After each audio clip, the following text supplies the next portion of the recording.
My name is Maniza Naqvi, and this is the 37th episode of the Little Book Company podcast.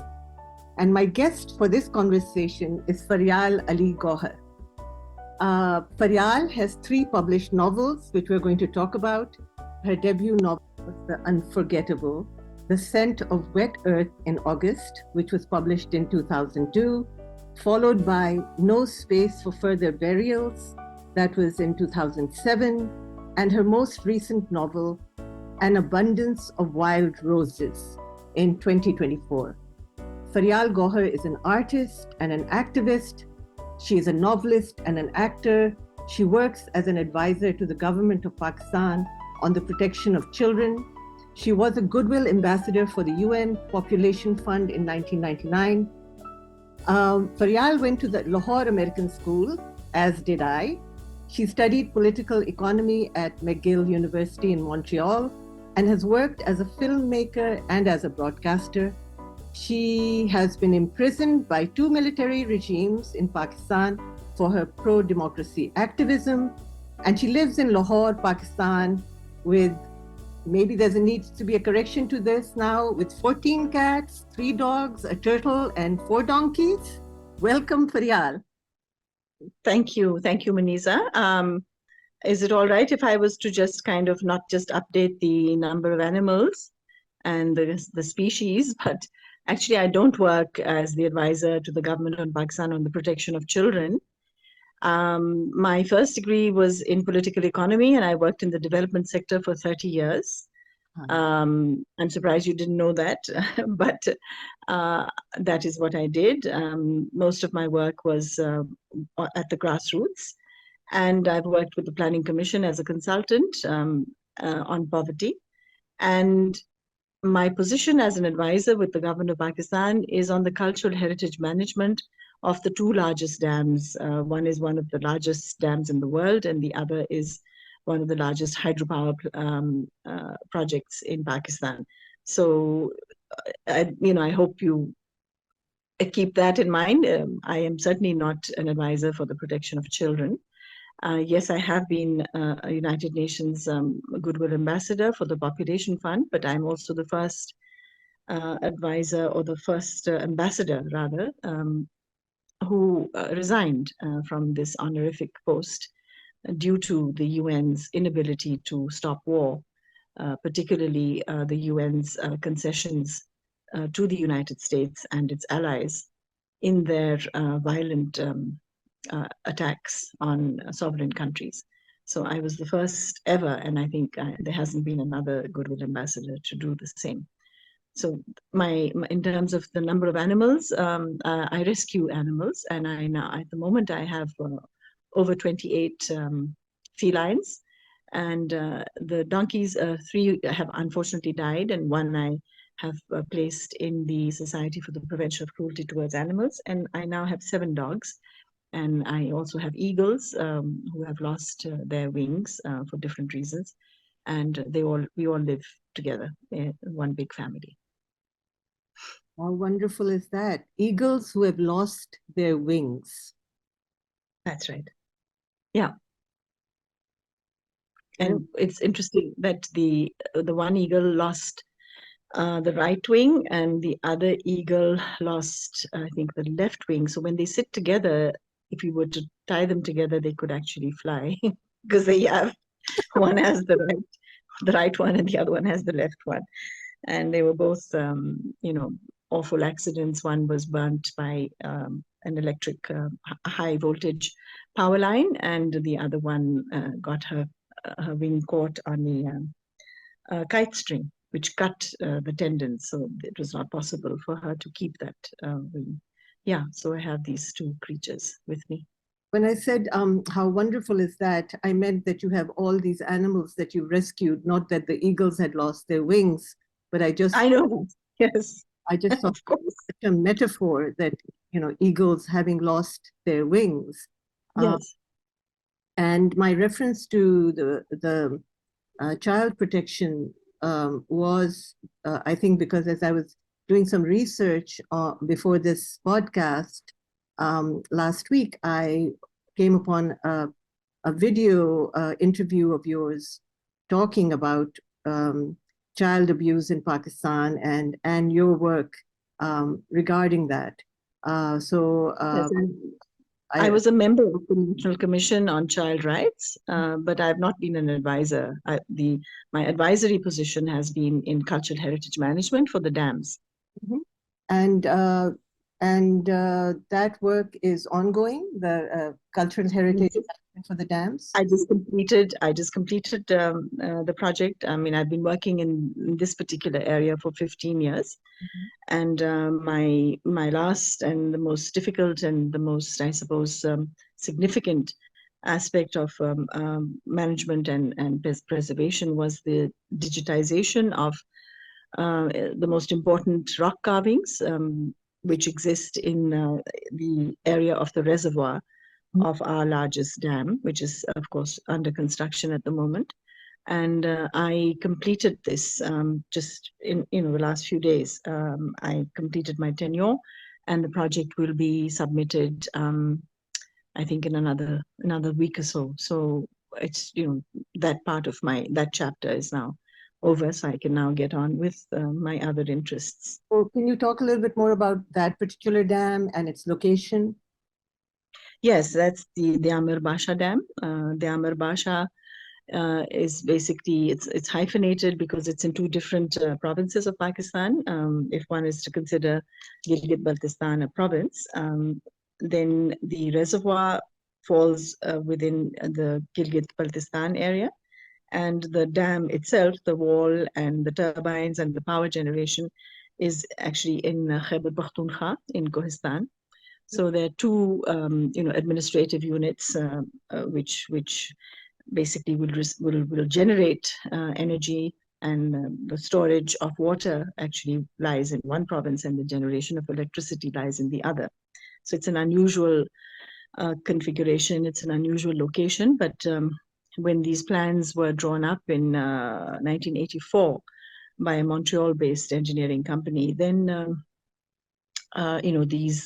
the provinces existed, of course, already since 1947, but Gilgit-Baltistan did not exist Mhm. as a province. It was an agency at that time. Mhm. And now, the revenue generation, etc., of course, has to be shared by both provinces.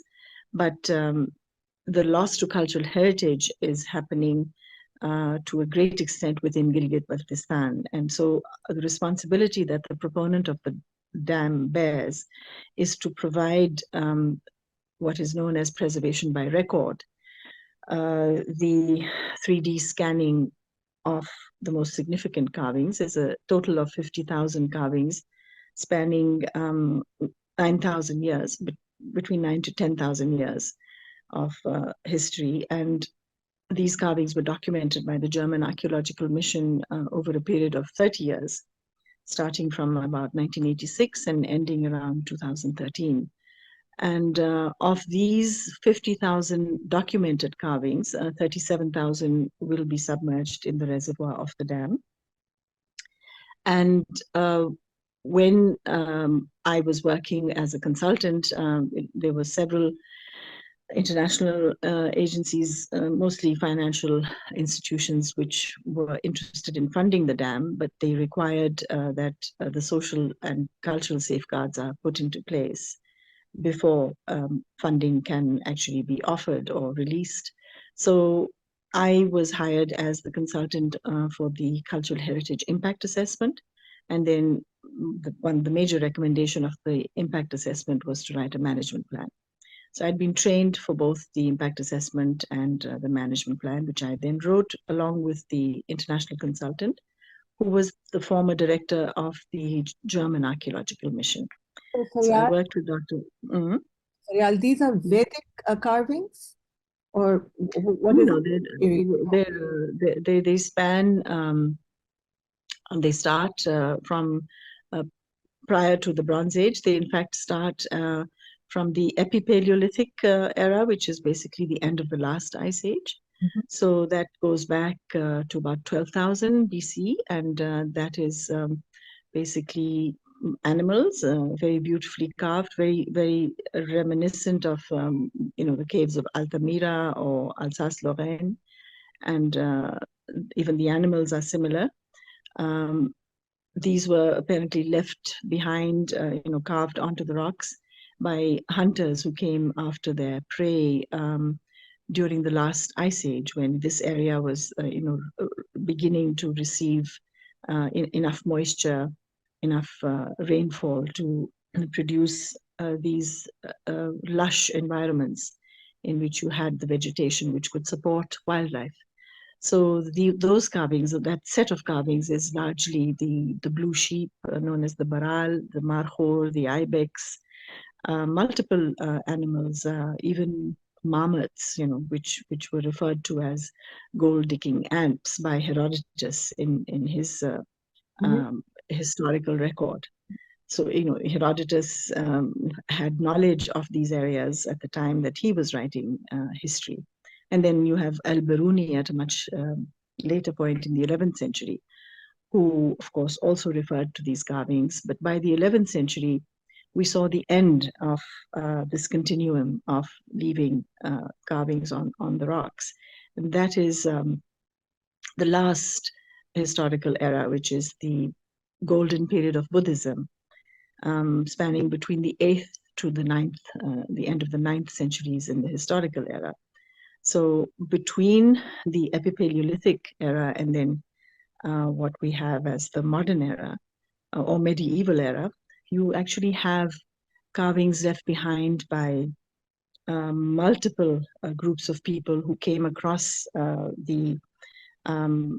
they basically, they were traveling from areas like Central Asia and Siberia, and coming across these very high mountains, the Pamirs, and then the Hindu Kush, and then the Karakoram, and then the Himalaya, on their way, further up into the Chinese tundra. So you have the Sasanians, you have Scythians, and there were many different Scythian tribes, and you have Parthians, and then you have the Achaemenid. And Achaemenid were the ancient Persians, and they brought along with them their scripts. And so we are able to read and interpret those writings. So there are writings in 14 different languages left on these rocks. And most of it, which is legible, has been interpreted. A lot of it has been damaged over time because of the erosion and the weathering, and then of course vandalism, human behavior. So you have the Achaemenids were basically the armies sent by the dynasty of Cyrus the Great Persian Emperor. So you have his son and Xerxes, and then Darius, and so this became the beginning of the Persian incursions into this area. But they were basically not there to stay. They were there to get to China, because these routes then eventually became known as the Silk Routes. And there were 6 different Silk Routes going from west to east, and then also from north to south and back. So this was an extremely important crossroads of cultural exchange and the exchange of knowledge, and of course religious learning, because by the time Buddhist communities were pushed up from Swat, which is where you had the first image of Buddha represented in gray schist stone.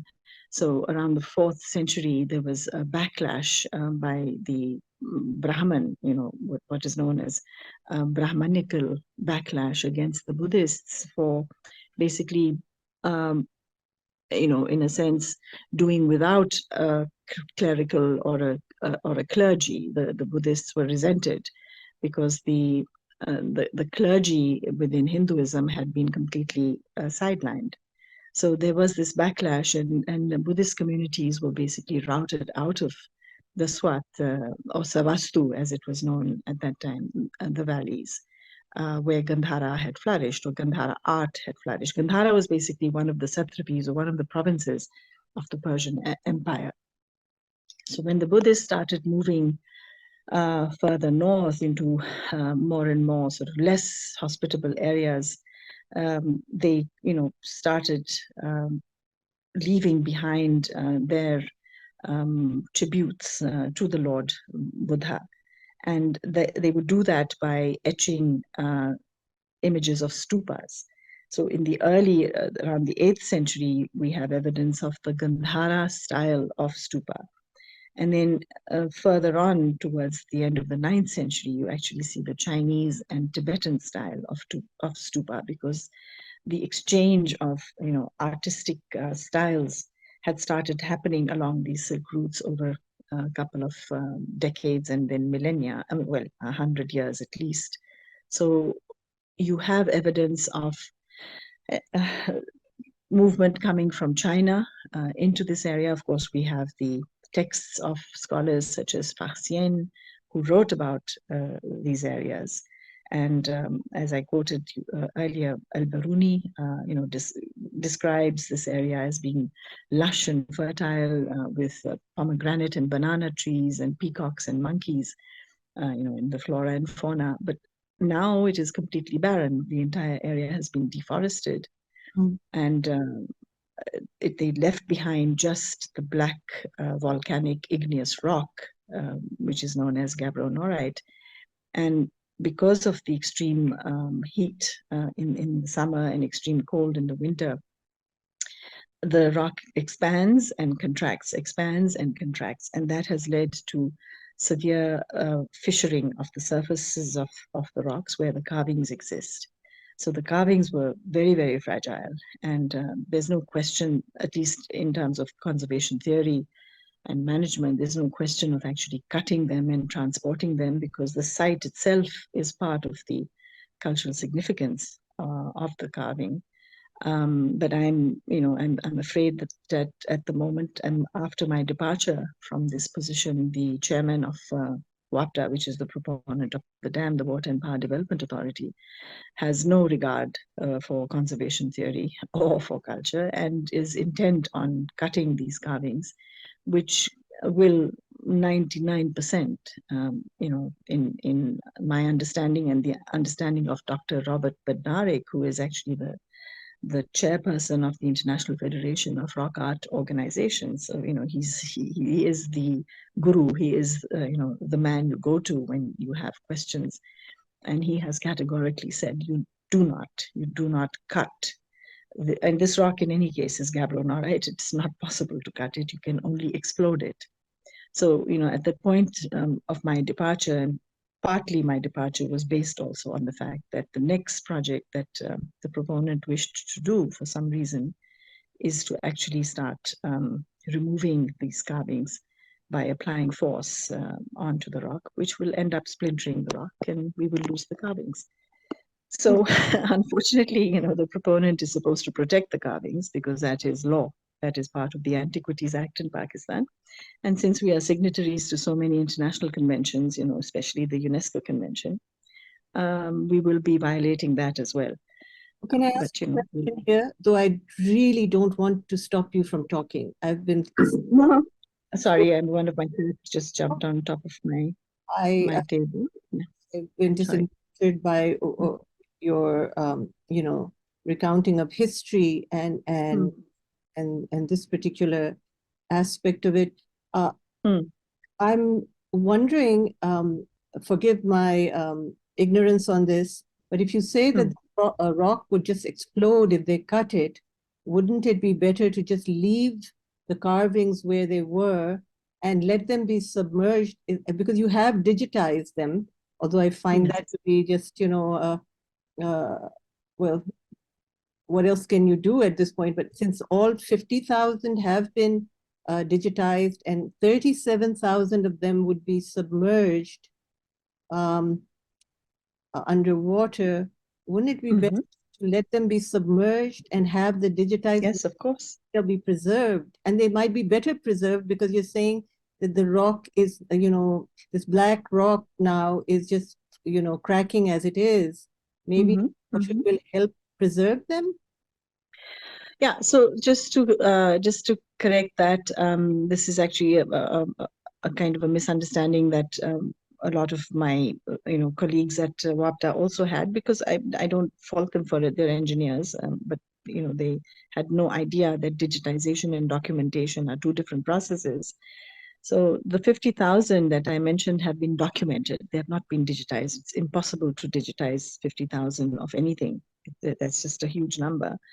So digitization means you basically using scanning cameras, which will give you a 3D image, a three-dimensional image, which is actually ready and it is prepared for the process of 3D printing. So a lot of museums around the world are actually displaying 3D replicas of the actual artifact, because the artifact is too fragile and cannot be exposed to the public.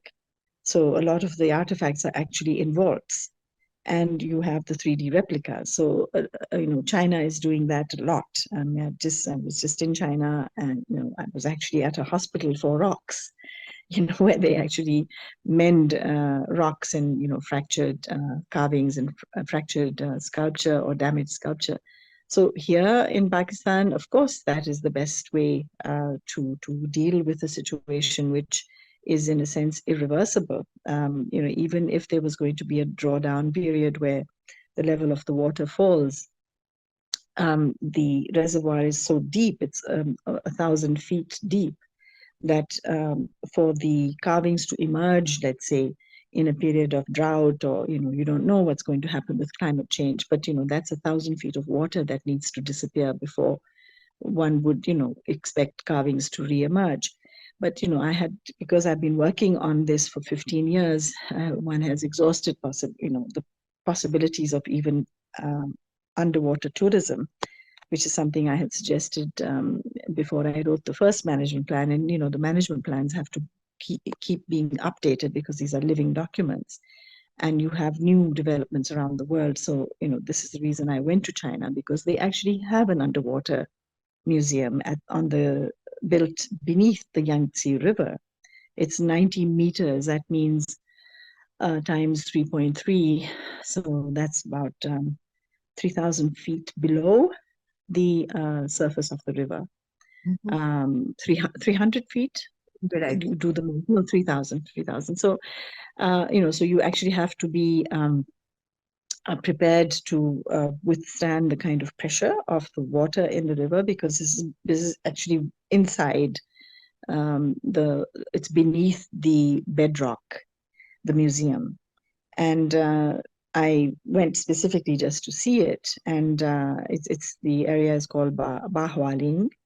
And honestly speaking, I was very disappointed, because it was a cost of $28 million to build this, and there's an escalator that takes you 90 meters into the earth. And when you go, they have these huge portholes that you would see like in ships, through which you can peer into the bedrock of the river. And you see there was just a 1,600-meter stretch of carvings of different fish, which farmers, in ancient times had created in order to determine the tide, so that they know when they would, need to harvest, or when they need to sow. So, it was all to do with the agricultural practices. And obviously the tide had everything to do with gravitational pull of the moon. So it was all connected, their understanding of nature. But when you look at a 1,600-meter stretch of these carvings, they're barely visible, because the water, and this is something I had already discussed with geologists and people, experts in aquatic issues, that the water will never have the kind of clarity that is required to look at these carvings beneath the water, because of the sedimentation. There's always organic material. You can't cleanse the water of organic material, and that settles onto the carvings, and they become almost invisible. So when I went to see this museum, they were actually cleaning the rocks. They were inside the river, with their scuba diving suits on, and they were actually cleaning the rocks. But then, where does the sediment go when they clean the rocks? The sediment just goes back into the water and then settles down again. on the carvings, So that was not an option for us, and we don't have $28 million in any case. So, like other parts of the world, digitizing is not just an acceptable method of preservation by record, but it's also a sensible one because you actually get the exact replica of the carving. Of course, it's not made out of gabbro-norite. It's made out of some sort of fiber, like fiberglass or some sort of a plastic material. But it's better than completely losing the carvings forever. So this was what this digital archive is meant to be. And I just completed it. So actually one of the reasons I was able to agree to this podcast, because I'm never in a place long enough. I'm never in a place where I even have internet, because where I worked in the field, there was hardly any electricity, just maybe 1 hour a day. So everybody would run to charge their phones, but getting an internet signal would have been impossible. So that's why I'm with you, Maniza. Well, So I'm fire away. absolutely grateful and thankful that we could have this conversation. And now I feel like I would like you to continue to talk about this history, because you are also a historian, as it turns out. I've learned a lot. I've learned, it's been very, for me, it's been very enlightening. And, you have to have a passion to live in areas where, my life was in danger. I had to travel with 4 security guards all the time. I was not allowed, out, unless everybody was informed that I'm, what they used to call a move sanction, where I'm on the road. So it had to be known that, I have to go through a certain area because of the fact that fatwa had been pronounced upon me in 2010, and for 10 years I never went back. Oh, goodness, it took 10, it was in 2010 that they passed a fatwa on you? Yeah, I imagine yes. it would have been much earlier. No, because I started working there in 2009. I'm kidding. I did my second degree when I was 50, and I'd been diagnosed with a precancerous liver, and which could have been terminal. And I was undergoing the treatment for it when I decided to fight the disease by learning something new. And this was a new program that had just been offered for the first time in Pakistan. It was cultural heritage management, and it was just perfectly kind of tailored for my interest in the subject. And so I did first degree, and I was enrolled as a PhD candidate when I started my research in that area, because my dissertation was titled um, Development-Induced Displacement and the Disarticulation of Culture. So I was looking at a particular community which would not receive any compensation for their loss of income due to the building of the dam. And so I was critiquing the policies of international lending institutions such as the World Bank. The World Bank basically sets its safeguard policies in stone, and I had serious issues with it, because how do you monetize access to a river, which is what this community did? They were gold panners. They were mentioned in the Mahabharata 4,000 years ago. So they were indigenous people. And yet, because they had been, in a sense, colonized by, groups of people coming in at a much later point, including the Pakhtuns, including what we now know as the Shina-speaking Dardik people. So they speak a language that has been imposed. And the World Bank's policies actually describe indigenous people as a people who speak in an indigenous language. But all over the world, in historical evidence tells you that in processes of colonialism, the first thing that goes is language. So it's like, who were the geniuses who came up with these safeguard policies? And then they just completely, the World Bank, the ADB, they all follow suit. Their safeguard policies are very similar. And so they don't address issues like when you're calculating losses of material goods such as land, tree, home. Um, that's easy to do. You know, a tree, maybe its value, if it's for timber, if it's for fruit, they would calculate, they would have the variables through which they calculate the value. But how do you calculate the value of access to a natural resource? And that had never been addressed. So that's what my dissertation was. And because I, was trained initially as a political economist, so I was marrying both my trainings into this thesis. And during the time that I was doing my research with this community of gold panners, known as the Soniwal, um, part of a much more ancient group than any other community living there, I was seen actually as a threat to the designs of the elite, which basically had, in a sense, enslaved this community to work for them. And the fatwa that was pronounced was made to seem something completely different, which is, very similar to what happens here in terms of blasphemy. You accuse somebody of having committed blasphemy, probably because that somebody is sitting on a piece of land that you want, or has a home that you want to move into. So you accuse them of having committed blasphemy so that they are conveniently removed, or killed, murdered, put into jail. So in a similar manner, I was basically considered to be an undesirable because of my faith, because I am a Shia. I am a minority in Pakistan. And this area where I was working is rabidly anti-Shia. And in 1996, every Shia man, woman, and child were killed. There was a complete pogrom.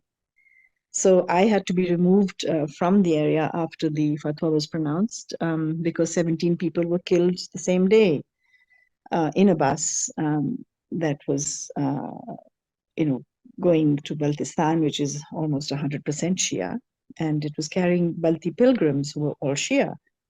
And they set the bus to fire. And it was the same mullah who had just pronounced the fatwa on me, against me. And he told the district commissioner just, moments before this bus happened to travel past my hotel. He said, well, if you're not taking it seriously, we'll show you what we mean. We don't want her here. And actually, the reason was that they felt threatened because this community that I was working with, the Soniwal, had been totally left out of the resettlement and compensation plan. And they, the elite wanted them to stay out of it because that meant they had a greater share of the pie. So, it was all to do with, the fact that there is a more powerful community, where they have their members sitting in the Supreme Court. And there was a case that had already been filed by this community to basically disenfranchise the Soniwal. And again, banks like the World Bank, the Asian Development Bank, they have these bizarre, completely unjust and unholistic definitions. So, on one hand, they're defining indigenous as that a person who speaks an indigenous language, which is completely ridiculous.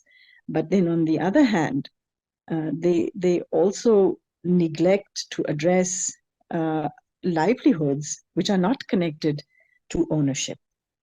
So the framework that is used is entirely capitalistic, Yes. where labor is not valued. This is capitalism and uber capitalism. Feryal, we're going to take a pause here and we'll come right back in. Okay. Thank you. Let me.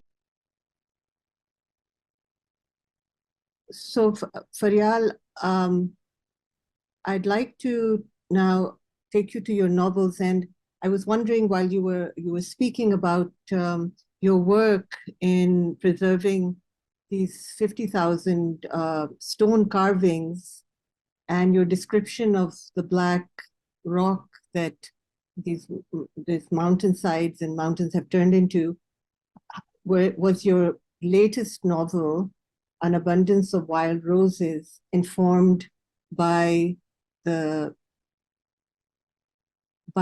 experience, and especially the idea of spirited, spirits and spirit beings Were these rocks talking to you, these carbons? There may have been an element of the work I was doing with the carvings. In fact, I mentioned one or two of these rocks which look like sleeping bears. I think so. Because I didn't read the book again. Once I wrote it, I didn't read it again. But my experiences in Gilgit-Baltistan are much wider, much broader, and much older than my engagement with the rock carvings. My family has a history with Gilgit-Baltistan when one of our elders on my father's side was actually when he was head of the cabinet, what they used to refer to as Wazir-e-Wazarat, under the British in the Raj. And so there was a lot of toing and froing because this part of Pakistan was actually a part of Kashmir at that time. So the Maharajas were ruling this area, and so there had been always this history that one would hear about as children. And eventually, because my mother was such an adventurous person and she was an anthropologist, and she had ventured to actually live in this area of Baltistan. She spent the last almost 30 years of her life living there, looking at the health issues of women and children, which is why I dedicated the book to her. But the book actually came out of my having lived in one of the villages for a period of time when I was researching this very tragic phenomenon, which is now quite widely known throughout the mountain regions, of female suicide. And when I was, sorry, one of my cats is on heat, so she's just making meowing noises. So it happens to be that this region has the highest rate of female suicide, young women who take their own lives. And I was asked in 2014 by the then chief minister of Gilgit-Baltistan to come and help them understand why it's happening and what can they do about it. So those are the circumstances in which I found myself actually living in a little village. And I lived in the rest house, which I then ascribed to English Madam's rest house. That's where I got the the landscape of that of her residence. And in a sense, I was an English madam as well, because I was, to the local people, I was a foreigner, although many of them recognized me because of my television work. So I always have very comfortable ingress into the homes of people all over the country. Here, people knew my mother, and that was an amazing kind of a confluence of concerns of women's health. I mean, she was concerned with women's reproductive health, and here I was concerned with the mental health of women and young girls. So I gathered not data, because there was somebody else doing that, but I gathered an understanding of why these girls, and most of them were adolescent, up till their mid-20s. Many of them, most of them, in fact, all of them were educated. And the most amazing description that this young woman gave me is what left me with this sense that this has to be written about. And what she did is, and I think in my acknowledgements I mentioned this, she drew the shape of a door in the air with her hands, and then she said that by giving us an education, actually she first drew a window, and she said, by giving us an education, our parents and our teachers allow us to look at the world, but then they don't give us the door through which we can enter the world, because the girls are then expected to come home and marry a cousin who's, hardly ever been to school because they're too busy. The boys have to, that's the economy of the area. The boys have to take the animals up to pasture in the summer months where they have meadows. During the winter, there's just snow. It's 7 months of snow. So for about 3-4 months in the summer, they're able to pasture the animals, and they live with the animals, or with nobody else, just the animals, and they live off of the animals, which is milk, and they take some flour with to make roti. And so they come down to their villages at the end of summer, and these girls are going back to schools and colleges, and they're expected to marry these young men who, they end up smelling like the animals that they've been looking after. And they resist it, and sometimes, the resistance to what their parents expect, leads to these terrible deaths. A lot of young girls were being married off to complete strangers because the strangers were coming from further south where the dam is being built, and the people who had received compensation for their land or whatever assets they had which were being lost to the reservoir, those people, were the powerful elite, would buy with that money, the compensation money, the first thing they would buy is a Kalashnikov, which is a semi-automatic machine gun. And then they would buy a Land Cruiser, which is a large SUV, and then they would want to get themselves another wife. So they would come to these impoverished areas, and they would pay, a handsome sum for the daughters, and they would take them away, and the parents will never see them again. So these girls knew that they were never going to come back, and many of them would just, hang themselves the night before the wedding.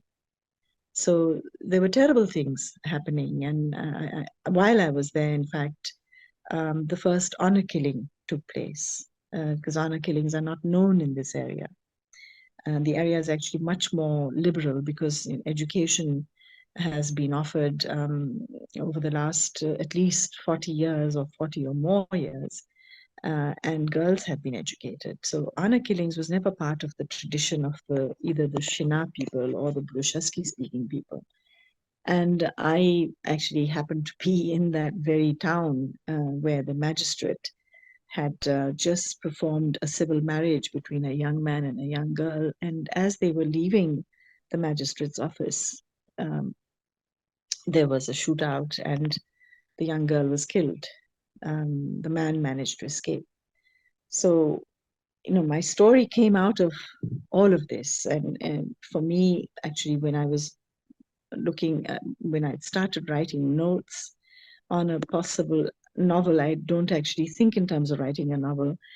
Because I am a filmmaker, I think in terms of writing a script. So the script actually was, given a working title called The Door because of the description of this door, which just doesn't exist. But when I, look back and I look at the photographs I had taken while I was doing these discussions, when I would meet with women in different villages, we would often sit outside their homes because their homes are very small. And I would have asked, the whole village to gather, so there'd be at least 60 or 70 women. So we'd sit outside in a meadow, and just behind us, was this looming door carved into a mountainside, which I think was a natural phenomenon. And they referred to it as a darwaza, as a door. And that is the darwaza of, the Chartoi darwaza, which is the doorway of Chartoi. And so I just thought, the whole image of this door, which is cut into this granite mountain, which never opens, except in the imaginations of people who still believe, and I have all respect for that belief system. And they believe that these spirit beings exist, and along with the yats, which are the giants, and the yats have their own place inside the earth, and the spirit beings live above the earth, which is why then I divided my story into 3 spheres. One was Zameen Upar, which is above the earth, and then one was Zameen Par, which is on the earth, and then one was Zameen Andar, which is, of course, inside the earth. So all of that, some of it came from my imagination, but, I just was honoring their understanding of natural phenomenon around them. And also, I created an origin story of Nihibur on his horse. I created that um, by putting together my understanding of the religions of the mountain, of the mountains, which actually stem from all the way in Romania to Ladakh. And they are very similar. You know, the origin stories are very similar. But Nihibur on his horse comes from the fact that when I was working on the conservation of a very ancient wooden mosque in another area where a dam is being built, the Dasu hydropower project, one of the carvings on these massive pillars, which are, you know, basically the trunks of massive trees which have been now, you know, cut and carved or cut and burnt. Those trees were at least 800 years old in order for them to get to that height. And you know, I had like 8 different experts working with me on their management plans, and you know, they were working on forests, they were working on fish, on birds. So I would ask them, you know, like, you know, how old do you think this tree was when they cut it and made this pillar? So you know, they would tell me. They had ways to obviously identify the age of a tree. So these pillars had the most amazing motifs carved onto them, which you can see today in a lot of the South Asian temples, places of worship. You have the swastika. The swastika was very evident on the pillars.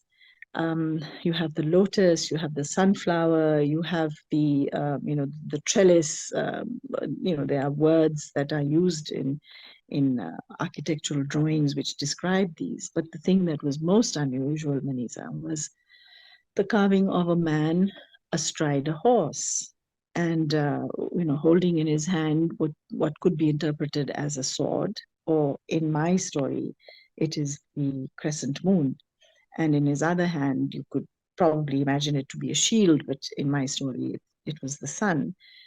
So you never have the image of a human in a mosque. Mm. You never have it. I mean, it is forbidden. So this must have been a temple, you know, to an earlier religion, and which is the case in most of Gilgit-Baltistan. These were sometimes Buddhist temples, sometimes they were pagan temples, which had now, you know, been reused as mosques. So I took Nihibur from that little carving which I had found at the bottom of a pillar, which was almost now covered because, you know, over the years the floor had risen since they kept adding more and more soil. You know, they would level the soil off and then add another layer the next year, etc., etc. So this is just this little image left, you know, peeking out of the earth, carved onto this 800-year-old pillar, who became Nihibur. I mean, many of the names of the spirit beings and many of the stories associated with them were my own, but there are some which are from their legends, you know, which exist and which are handed down from generation to generation. And because I was so captivated and so fascinated, and also because a lot of them have to do with animals, I decided I'm going to actually find the one person who knows these legends by heart. And I found the last remaining person he's a shepherd. And finally, I got permission from Pakistan Broadcasting Corporation, which runs the radio stations, to bring him in from his little village, you know, far, far into the mountains. And he had never seen electricity, you know, he was like from a very remote area. And he recorded 17 hours, which he, you know, he knew by heart. He was illiterate, of the epic of Kesar, which is a very important legend, something, you know, like Homer's Odyssey. This is the epic of Kesar, which is Kesar was one of their kings. And Kesar, of course, comes from the Arabic word Qaisar, which is a ruler.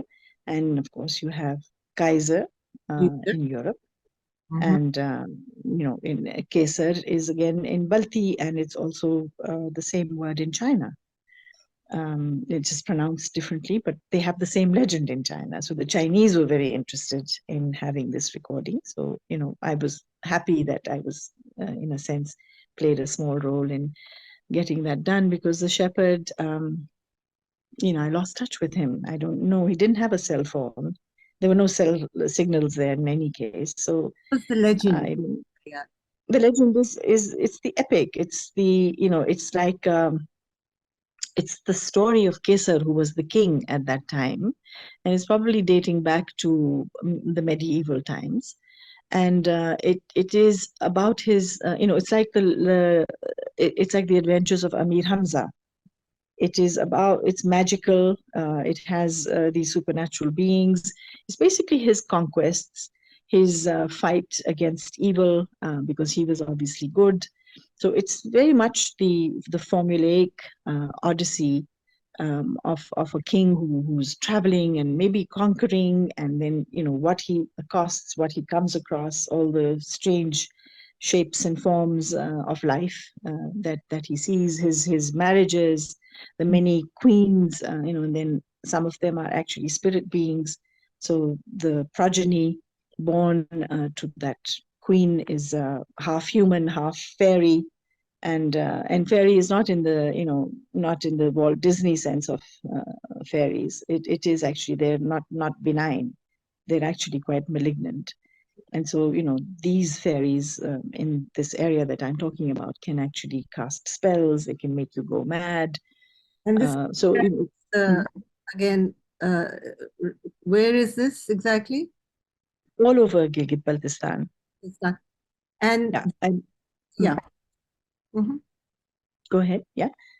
So, but you'll find that, Ladakh, it goes all the way up to Ladakh, Tibet, and parts of China. They have the same legend, and the same legend exists in Romania as well, with just different permutations, different, I suppose, context changes. So they will maybe describe the landscape differently, but it's the same legend. It's the same, and it's quite common. I mean, I'm sure the Vikings had the same legend of their heroes, and the fight of good against evil, and the eventual victory of good. It's what human beings have endeavored to do, and they sing.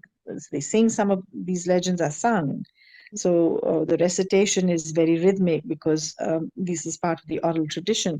And the person who was reciting it had never been educated. He was not literate at all. So reciting or singing the legend is easier when it's done rhythmically, So he was able to memorize this, and it took 17 hours to record it. Wow. That was, quite a feat. And I remember he was fasting, it was during Ramadan, and he was fasting, and he refused to break his fast. I mean, I'm already thirsty just talking, just talking for half an hour. So So I'm going to, do a segue very quickly. But before I do that, this 800-year-old tree, pillar, the wood pillar with this carving of a man on a horse carrying a sword, yeah, found in a mosque. Could it possibly be an image that was carved or imagined of Hazrat Ali? I think that's a wonderful question, Maniza. This area is, okay, so where this mosque is rabidly anti-Shia. This is where the fatwa was pronounced. That is all more current. No, but it's always been anti-Shia. But Islam came to this area not very long ago, and it was brought by what they call the Sayyids from Swat, and the Swat Pakhtuns. So the mosque is in Kohistan, and the Kohistani people. I mean, the Shia Islam has never existed in that area. Shia Islam is actually very popular in Baltistan, which is very far. Very far. I mean, it would be unimaginable to make the journey in one day. All right. So let's just move on from there. I see that, all the connections between your work, your filmmaking, your documenting, your documentary making, your brilliant mind, and that seems to also have been the way into your debut novel. Mm. Yeah, it was actually a film. I think you know that. Yes, I do know. Uh, It'd be Gully. yes, yes, absolutely. And what happened is that the person I invited, because it was an underground film, it could not be seen on state-run television, and we had no private channels, but it would not be seen even today on a private channel. Because of the sensitivities of the mullah, it's very difficult to be critical or incisive, because it's so easy to play the religion card, and nobody dares, speak in terms of the child abuse that happens in the mosque as much as it has happened in the Catholic Church. So, for so long there was a silence around the issue of child sexual abuse and pedophilia in the Catholic Church, and this of course that silence is still unbroken in countries like Pakistan. But in terms of how that novel came about, the first one, the Scent of Wet Earth in August, was because the person I invited to its premiere, the premiere was actually held at the American Center. If you recall, when we were in school, Maniza, Oh, I yeah. was part of it. Where Yeah, you remember? you danced, and so did my Yes, yes, I sister. was just going to say, yes, I did the Charleston then. So Faryal, what a vision you were as a perfect dancer, and so was my sister and all the others who danced. I couldn't because Dr. Saga said that I danced like an elephant, you know. elephants dance very And well. I would No, start I did dancing actually. the moment he told us to, move our head sideways. I was already Yeah, laughing. yeah, you would move it up and down. No, the thing was, at the American Center, I did the Charleston because Mrs. McKegney, Patricia McKegney, was our dance teacher. If you remember, 1974. I mean, I was senior to you in school. But that was a different Pakistan. You cannot imagine, now the same auditorium where I danced the Charleston in a beaded dress from the 1920s. That auditorium has now become the interview section of the largest visa issuing company, where people are just desperate to move, to leave the country. The extremism, the growing unemployment, rapid, I mean, like inflation that's gone through the roof, industry that has died, entire kind of morass of issues which have deprived people of fair opportunities. I mean, people are just desperate to leave. So that auditorium where you had these graduated seating was where my film was screened as well. And the American Center had asked me to actually organize a week-long sessions on women in the media, and so it was titled "Women in the Media" and "Women and the Media." So it was both, women who are working within the media, and then how women are seen, in representations in the media. So the person I invited, they were able to budget for an American speaker, because obviously it was State Department. The American Center is run by the USIS, which is the information service. And if you recall, my classmate Rebecca Schultz, Becky, her father was the director there. And I don't know if I can say this, but he was given 48 hours by Zulfikar Ali Bhutto to leave the country, because it turns out to be that he was heading the CIA's operations in Pakistan at that time. But I digress. The person I invited to You speak at. digress all you wish, because everything you're saying belongs. It sounds like fiction. It sounds like a novel. It sounds like a film, but it's also Yeah, life is stranger than fiction. It is stranger than fiction. I mean, there's so much that I haven't even spoken about.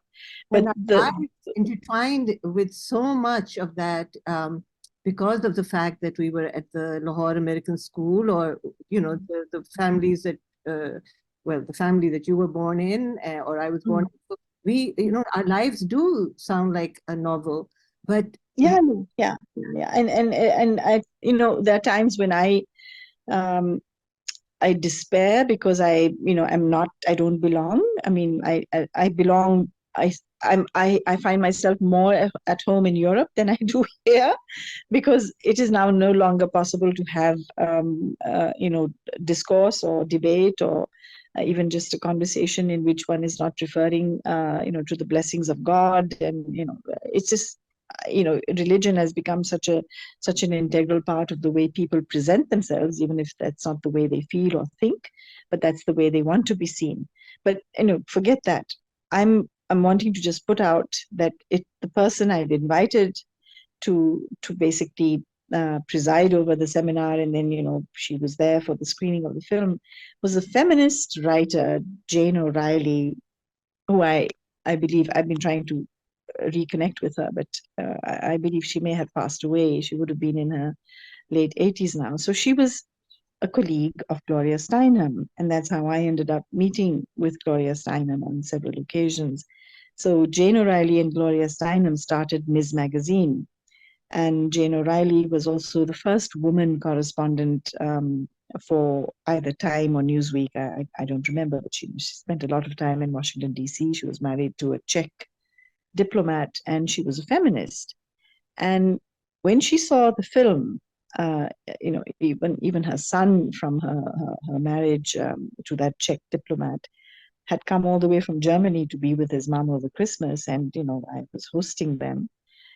Even he was totally taken with this film because he's an architect, and he just looked at it in terms of the image, the image making, and the fact that it was shot entirely on location in these in the walled city of Lahore before it became terribly commercialized and gentrified, and I use the term Disneyfied by you know by charlatans who have captured culture and kind of made it into something that just garners them entrance tickets. So obviously I'm not a great fan of the walled city project, etc.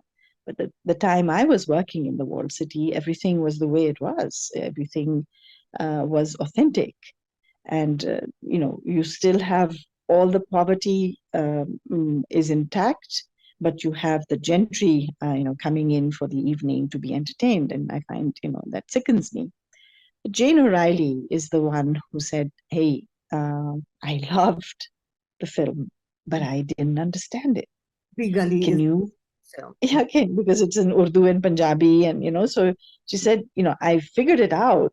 I figured out the main theme, but she said, I want to understand what these women were saying, because it's all women centric. And so I, as a bored housewife living in suburban America, which is like worse than death, I started translating the film for her. And when I sent it off, she said, this is literature, and yeah, this needs to be published. And I said, I have no inroads. I mean, I wasn't even thinking in terms of publishing. And she said, well, I do.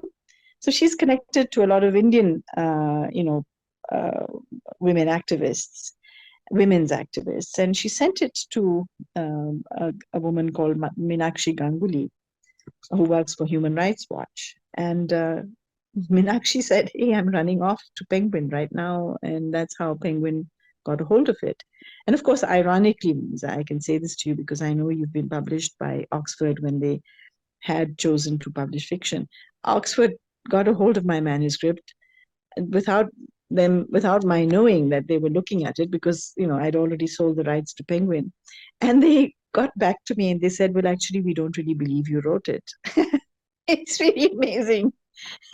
Oxford University Press, OUP. You mean? Yeah, they said, we don't believe you wrote it. They had a committee, which decided that the book wasn't worth it. They did the same. I mean, they didn't even acknowledge my last novel because, OUP runs a competition along with some other international entities.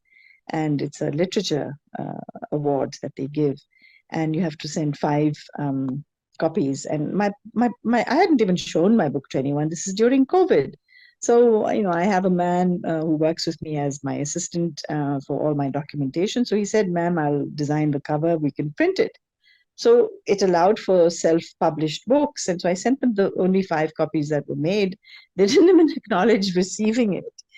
And so when Ella at Canongate, called me and she said, I am absolutely riveted. When can you finish this?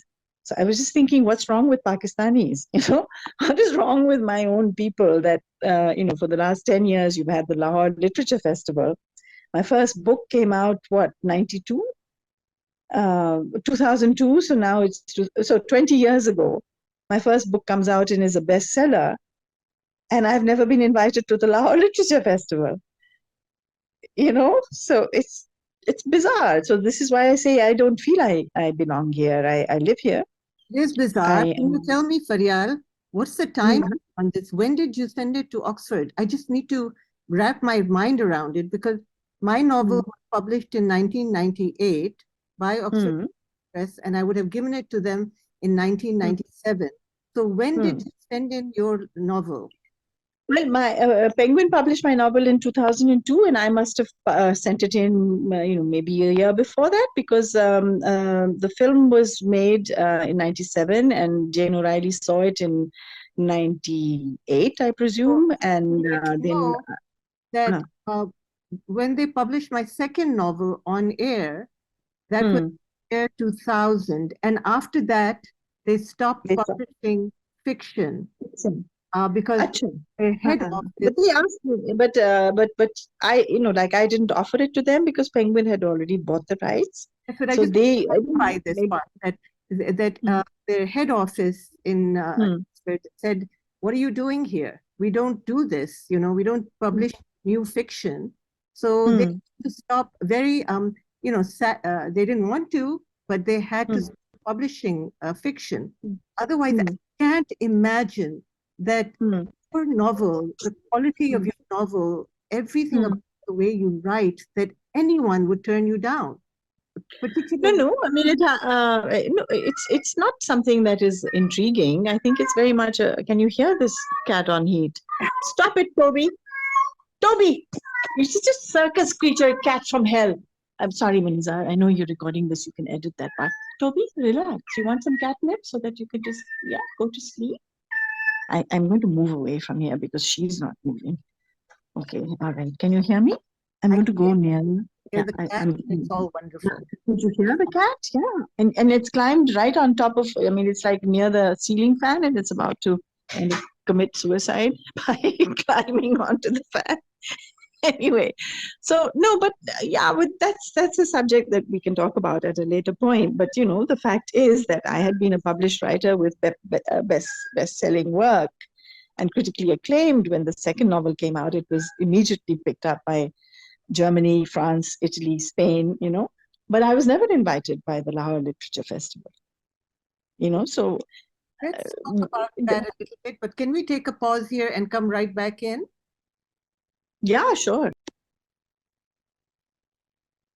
So, Feryal, as you were talking, I was wondering, do you teach? Do you give lectures? Do you speak on history and filmmaking and writing? No, not writing, because it's never been something that I've studied. But certainly cultural heritage management, and particularly on the rock carvings, I lecture extensively. And where do you lecture? It's like National Defense University on one end of the spectrum, to the Civil Services Academy, which is the other end of the spectrum. So you have both wings of the establishment. Universities, staff colleges as in administrative staff colleges, and obviously international organizations, UNESCO. I've worked on presentations vis-a-vis heritage as a tool for resilience in climate change. So I've worked with as an advisor with the Heritage Foundation for many years. Okay, so all this sort of background and your novels, You're saying that you've never been invited to the literature festivals in Pakistan? To the Lahore Literature Festival. My first novel, as you know, I mean, even Bapsi Sidhwa, just to, put it out there, that these are, there is gatekeeping and, there is this territoriality. But Bapsi Sidhwa, who was a very dear friend of my mother's, they were both Gujarati speaking and sari wearing women. Bapsi Sidhwa knew of my novel, which is centered on the walled city, but when she published an anthology of writing on Lahore, she didn't include me. So how does that happen when the book was already a bestseller? It was well known already. So it's the Lahore Literature Festival which has never invited me. And in fact, on one occasion when I remember Amir Hussain was attending from London, and he asked me to interview him, and I said, I'd love to, because I'd known Amir since the time that I lived in London with my husband, and Amir was a dear friend. In fact, I started typing Amir's stories on a borrowed Remington typewriter in the early 80s. So he knew that I knew his work. And when he spoke to the organizers and said that, I'm going to ask Feryal, and she's actually agreed. So they said, no, no, no, no, no, no, no. And they wanted someone else, there's no need to name the person, but, to bring her in from Karachi, whereas I live in Lahore, and it wouldn't have cost them anything, but they resisted. It was a big fight. And so Amir said, fine, then sod it, I'm not coming. If you're not going to allow me to have somebody who I know knows my work and knows me better than anyone else, why are you doing this? So eventually they relented, and I did interview him, and it was a packed hall. But ironically, this is why fiction is stranger, or life is stranger than fiction. Ironically, when the session finished, the people largely came to me because they recognized me and they knew me, and they saw my name, up on the board which announces the sessions. So I have a feeling that perhaps organizers of this festival just don't want somebody who actually, almost in a sense, overshadowed their writers. But you are And you are a writer. yeah, it's difficult for people to acknowledge. I mean, if you should ask them. You've been invited on several occasions, and I've come and attended your sessions. I'm a little bit embarrassed, but we've spoken about your first novel, but not in detail. Spoken about your recent novel. Speak to me about your second novel, No Space for Further Burials, which was very much informed by what we were all very sort of anguished by and still are, the war in Afghanistan. Yeah. Well, again, my family has a long history with Afghanistan as well, because my father's one uncle, in other words, my granduncle, who was Wazir-e-Wazarat in Gilgit. The other uncle was Prime Minister of Afghanistan under Shah Amanullah. So there was a long history with Afghanistan as well. And if you recall, I was a sporty kind in school at the LAS, and was captain of several of the sports teams. So we used to play soccer and basketball and softball in these different American schools. So my Faryal, if you recall, we never won anything. Oh, no, we did. I even received the most valuable player for softball. I remember, Kabul Intercontinental, which is where we had the awards banquet. And we would win the soccer. We would always win the soccer. It must have been when you had left that we won nothing, because I was at from 1975 to 78, and I was the student council president as well. We won nothing. But boy, did we have a esprit de corps. Yeah. But what sadness is that? But I remember, because again, I mean, my father's uncle, my grandmother's brother, really, my daddy's brother, is buried in Kabul at the Bagh-e-Babur, and very near to Emperor Babur's grave. And I remember visiting when we were kids in school, and I used to be fascinated with, who was this man? He was a man who didn't marry because he said he was married to the cause of anti-imperialism, and he'd basically been exiled by the British from British India. And that's when Shah Amanullah, the ruler of Afghanistan, had invited him to come in. He knew the family. The king knew my father's family, and he knew that this particular gentleman had, he was a graduate of Balliol College, Oxford, and was highly qualified, and just asked him to come and take over the cabinet. So there was that history, but then there was the terrible 10 years of war, in which, of course, the Soviet Union is described by Western agencies as not just the evil empire, but as having invaded Afghanistan, whereas actually that was completely untrue. I'm not saying that the Soviet forces did not enter Afghanistan, but they didn't invade because there was a treaty between Afghanistan and so the Soviet Union signed in 1917, when my father's uncle, my grandmother's brother, was prime minister. So we know that. We have the evidence of it. There was a treaty between the governments of Afghanistan and the Soviet Union to assist each other at a time of war. So there was no invasion. And, it was this, the propaganda machine of which people like, our school friend, Rebecca Schultz, it was people like her father who were running the CIA operations in Pakistan at that time. Because if you recall, that was 1977 when when Mr. Schultz was asked to leave by Bhutto. And it was in 1977 that Ziaul Haq, General Ziaul Haq, took over through a coup and ousted the first democratically elected prime minister.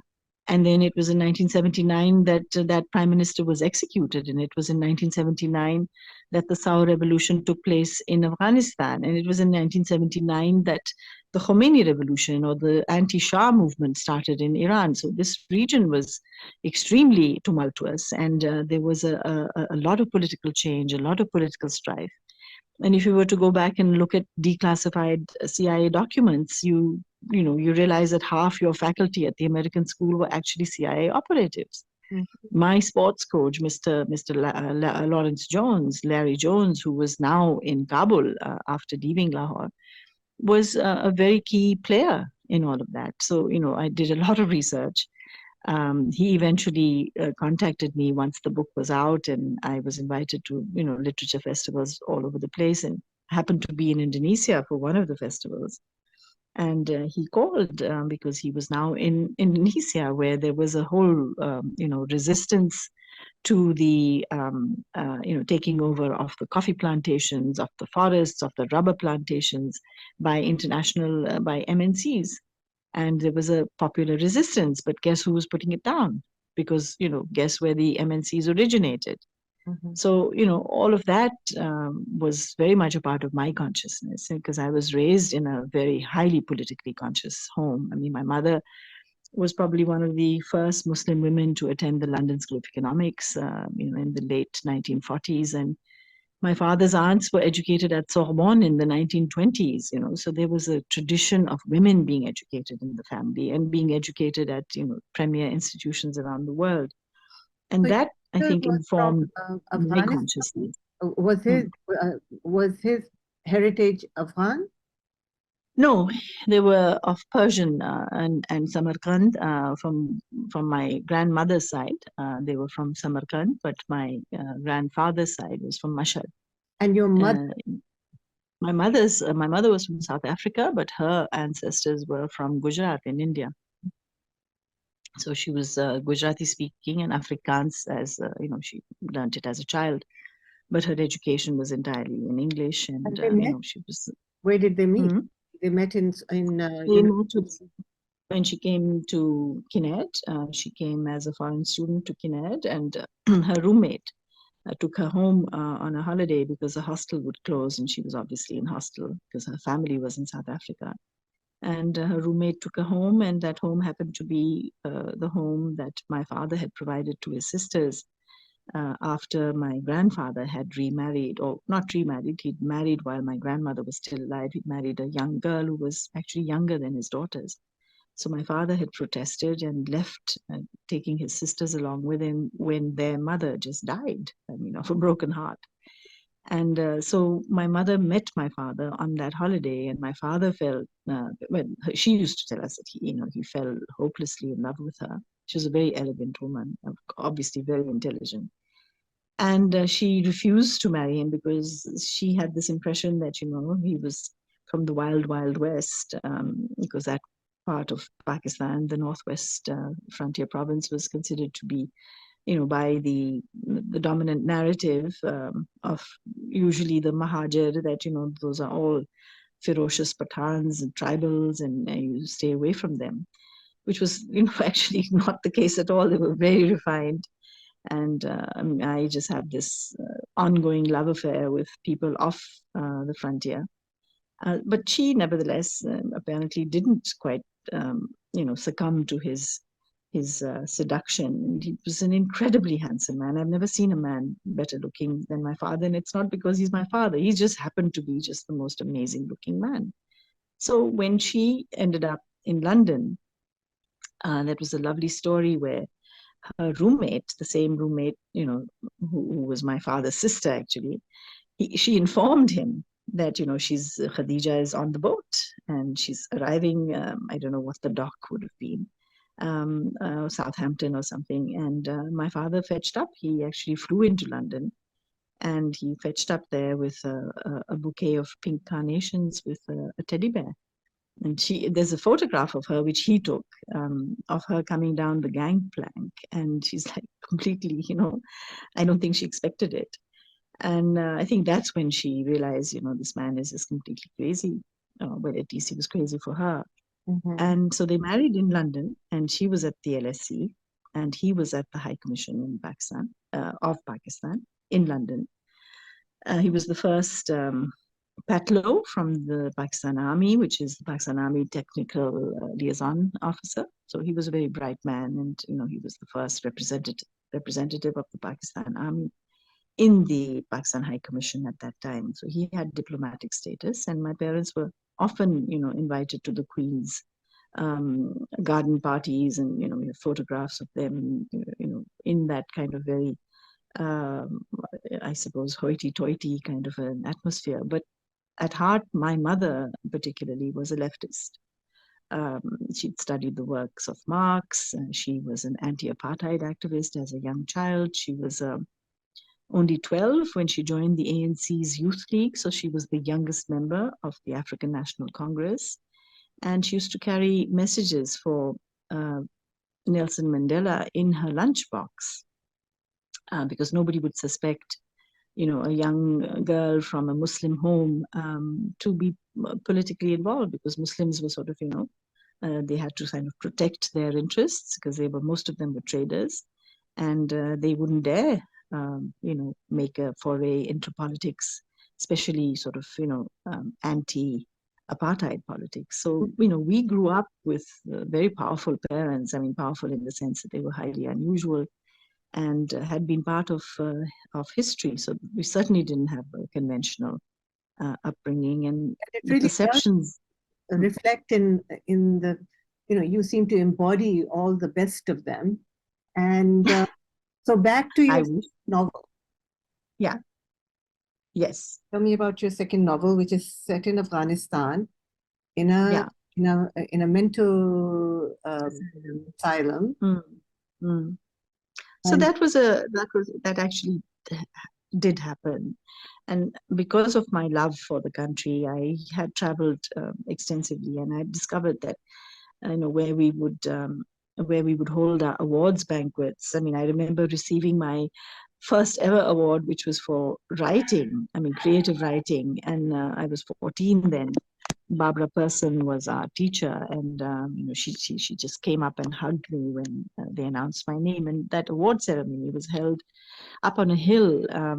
Kabul is surrounded, like Rome, it's surrounded by mountains, and it's like in a bowl. Yes. And behind that hill, where it was the Intercontinental at that time, behind that hill was this place called Marastun. And Marastun was where this, the asylum actually existed. And in my book, I switched it to, because I suffered from I suffered from a speech disability as a child, something that is called spoonerism, where I would reverse the first letters of words. And so Marastun had become Tarasmun. And because to me, it was like a landscape from the moon. It was just barren. There was nothing there except rock and this asylum.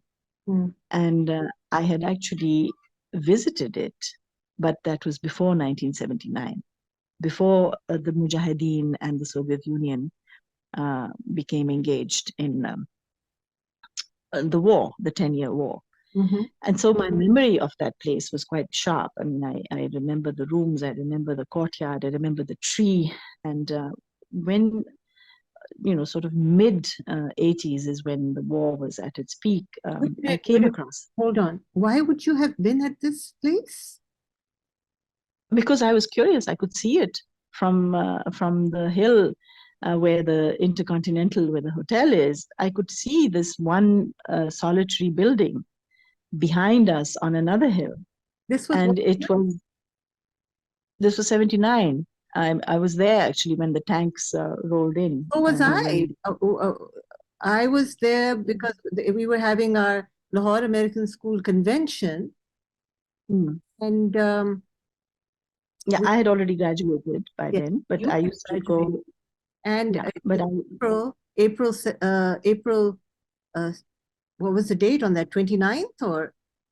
well, I think it was 1st of May when the first kind of the conflict began. Yeah, so we Because were I remember. from April 29th onwards for the American Schools Convention, the regional convention, to, dance, to play basketball, to do all sorts of things. I was the student council president, and the MiGs started to fly in on May 1st and start bombing Kabul, that bowl, echoing that date, and we were there. And yes, so you were there. Yeah, I was there because I remember seeing the first dead body, that I saw on the road.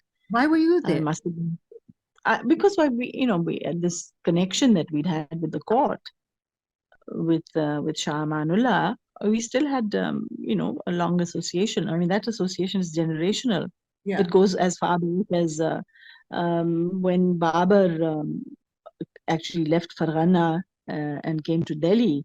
right, My ancestors from my grandmother's side were his Islamic scholars right. who came with him, and so they're the ones who spread Persian as a court language in India as well as in Afghanistan. Mm. So we had these connections, and I mean, some of us would just take the bus just to go and Right, buy jeans, right, and boots right. from Landa Bazaar, from their second-hand market. See, So I don't recall exactly the circumstances, but I think because refugees had already started trickling in, yeah. and I was maybe curious, but I remember having gone with a group of people, and that's when I visited this place, and it was abandoned. I mean, So, there was okay, nobody there, all right. and And so take it from there. and, Mm-hmm. and then so somewhere, in the thick of war, there was a small news item that I had picked up, and it had to do with a man who was an amputee. He just had, I think, the one leg, Mm-hmm. who managed to basically ensure that the survivors who were in that asylum, who were actually not there as patients, they were there as refugees. They had come because the place was empty, and they had been displaced from their villages because of the war.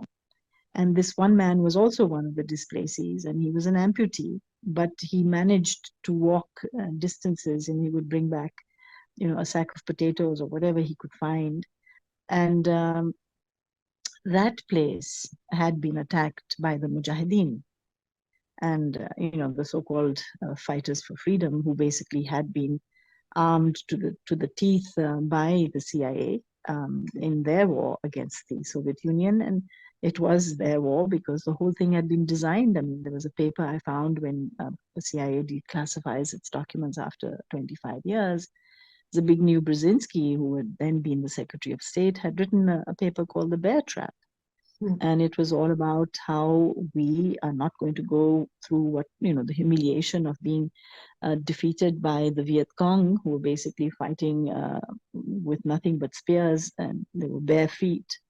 And with their loincloths, they defeated the world's most heavily armed army, the military. And so the essay, the paper, was titled The Bear Trap. And the bear trap, as in the Soviet Union, was referred to as the bear. And they essentially drew in the Soviet Union, exactly what they did with Saddam Hussein in Kuwait. And this was the new strategy because they didn't want boots on the ground. They didn't want American forces. They didn't want body bags to be coming back because that's what happened in Vietnam. In 1975, when the war ended in Vietnam. So this is 1979. So they had 4 years to strategize, to draw the Soviet Union in and get the Mujahideen to fight their dirty war for them. So, I was very clear because I had the documents eventually. At that time, I didn't. I was only, in 79, I was just 19. But when I started writing this about Marastun, which is Tarasmun in my book, it was much later. And I had already, gathered a lot of data. And because this was like, for me, it is like my own land. I mean, this is, there has been a historical connection. And I was writing almost in a state of madness because I wrote the book in 3 weeks. Actually, to be fair, 24 days, not 21 days. And I remember it was the month of February. I finished on the 24th of February, and I had like 4 days till February ended.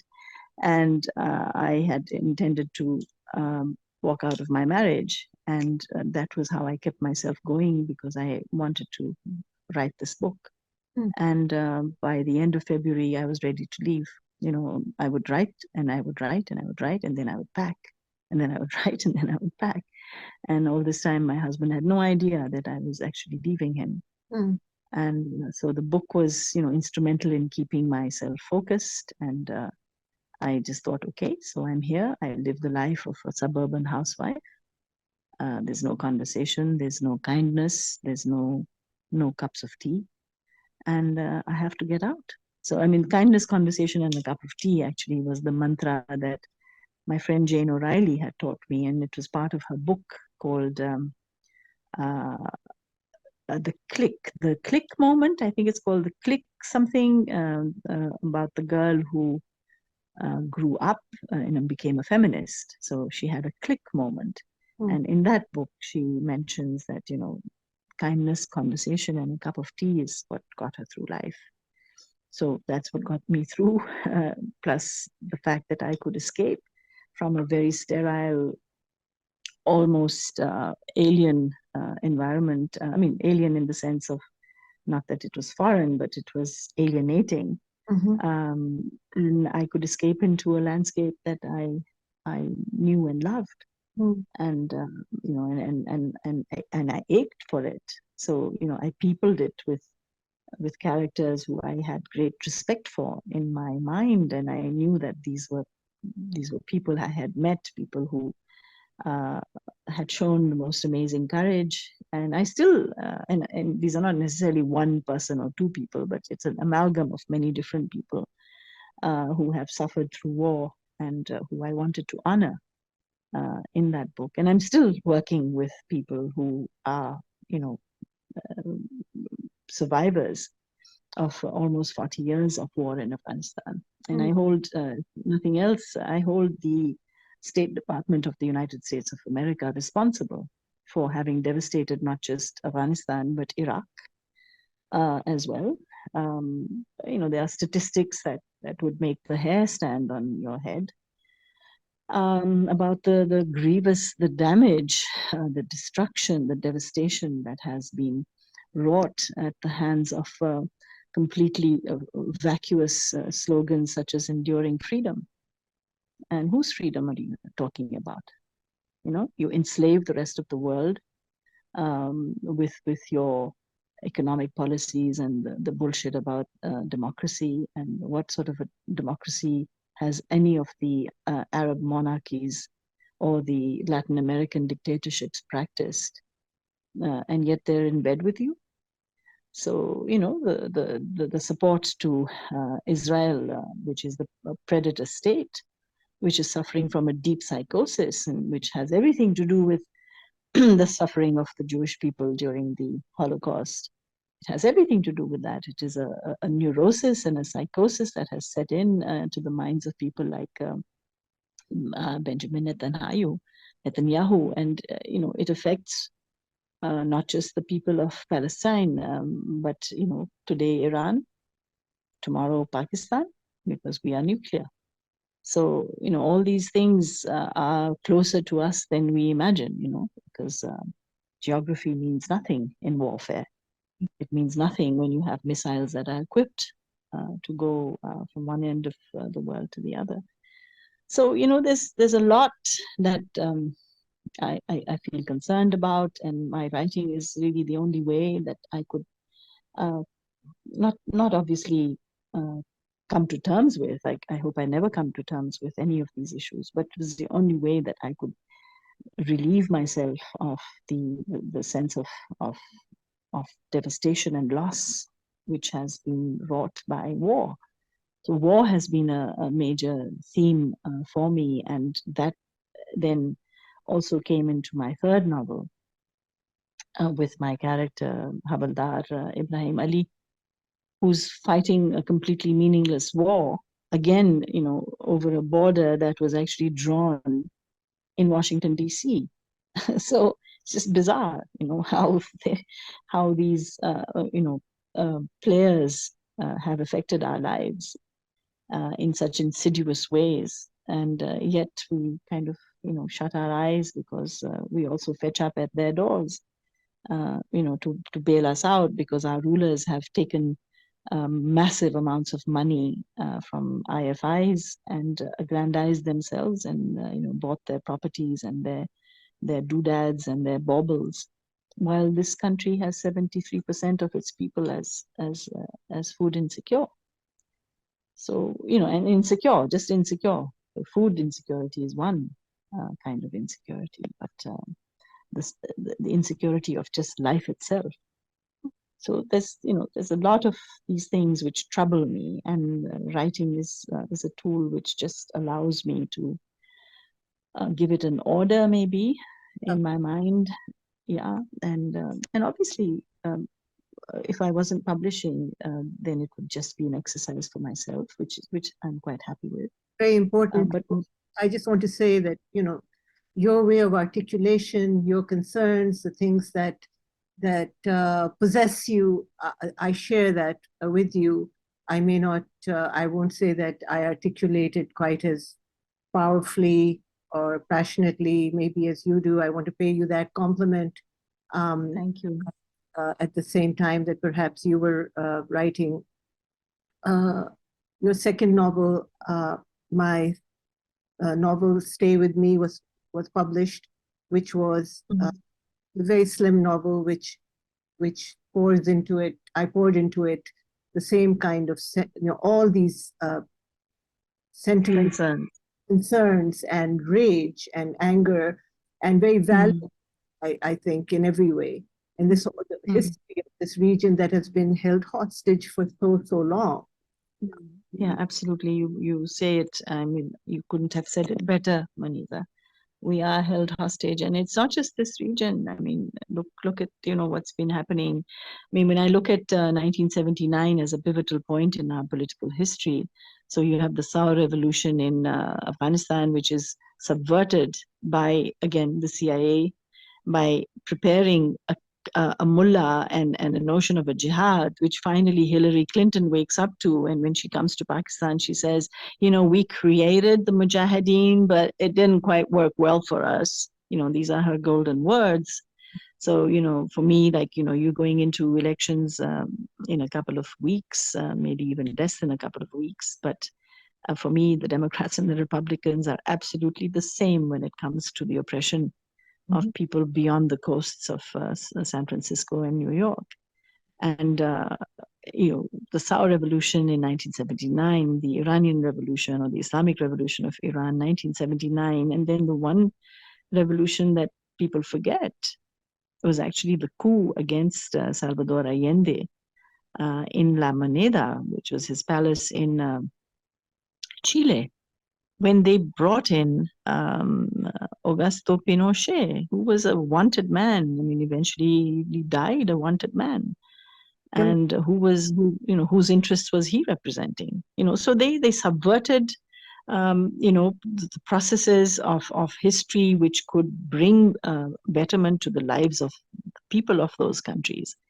And because of their interests in usurping the wealth of these countries, is exactly what Britain had done. It's exactly what France had done. It's exactly what Belgium had done.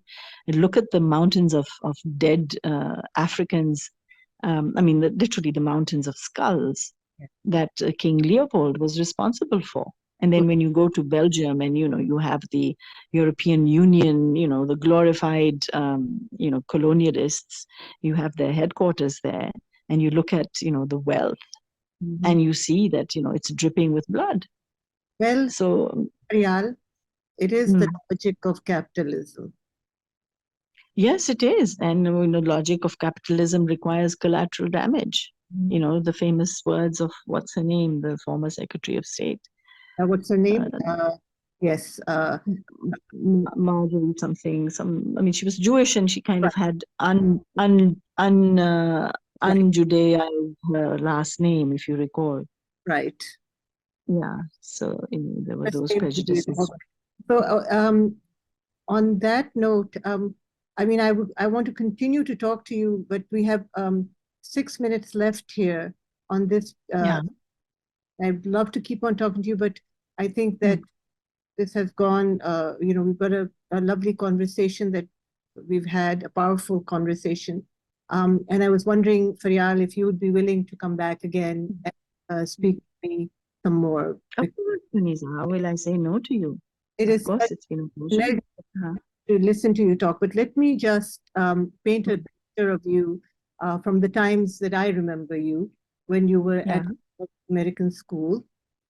And I remember you as this absolutely brilliant, teenager, wearing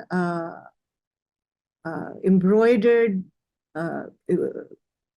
kurta, which came to your toes almost, a Balochi kurta, I would think, or was it Swati, with magenta or fuchsia embroidery on it, and this, silver bracelet that was more like it covered your entire arm almost, lower arm,